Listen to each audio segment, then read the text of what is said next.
The collapse was so powerful that it triggered a magnitude 4 tremor, according to China's earthquake monitoring agency.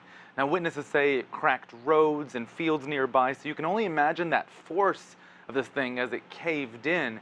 And that's what rescuers are now trying to deal with as they look for these 19 miners. All in all, 29 people are known to have been inside the mine when it collapsed shortly before 8 a.m. on Friday morning. It took about 12 hours to pull out the 6 survivors that you mentioned. And as you can see, they were immediately treated by paramedics on the site who had arrived there. And a worker at a nearby factory says that the mine has been operating there without problems for years.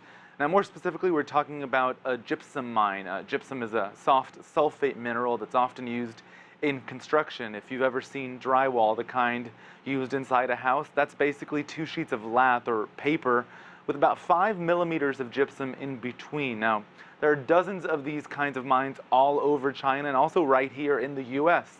Actually, the largest one of these quarries is actually north of us in Nova Scotia, Canada. But as has been the case for years, production in China is among the world's least expensive, and that's really driven the global demand for years. This comes just days after that deadly landslide in Shenzhen, where right away safety negligence was blamed. But we should note that safety in China's mines has been improving.